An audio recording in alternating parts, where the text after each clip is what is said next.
后奶奶会用旧衣服做我的尿布。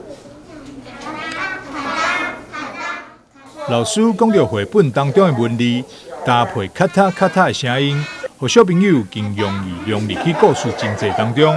这本《奶奶的裁缝车》绘本是中华艺术科技大学幼保系教授郑伯珍甲插画家曾思琪共同的创作。文字内容的发想来自郑伯珍教授有感社会形态改变，为过去农业社会演变到资讯科技的社会，但人甲人之间的距离煞愈来愈冷淡。会怀念起囡仔时阿嬷搭着裁缝车，为厝内的人补衫补裤新影，创作出这本《奶奶的裁缝车》。从传统的农业社会到资讯科技社会哈，那家庭呢从大家庭转变成小家庭哈，那家人的关系呢日渐疏远哈，那亲情呢也比较淡薄哈。那在这个情况下呢，我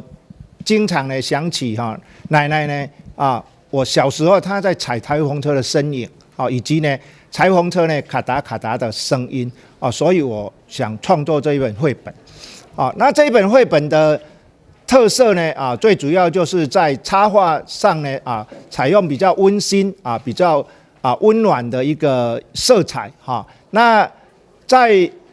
书名的设计上呢裁缝车3个字是用裁缝车的裁缝的小物件呢来做图像化那在前后扉页的设计上呢也颇具巧思前扉页呢是里面呈现的是奶奶做裁缝的一些小物件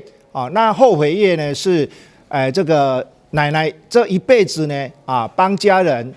帮孙子做的一些衣物跟布偶玩具。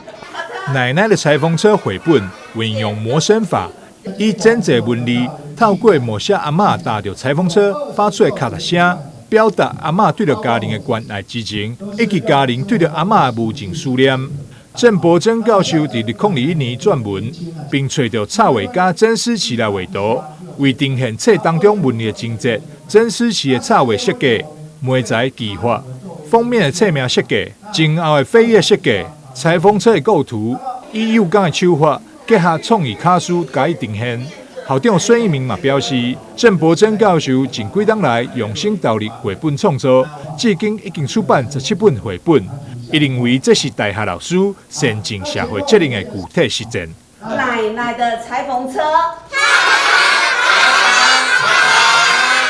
台南新闻张硕维采访报道。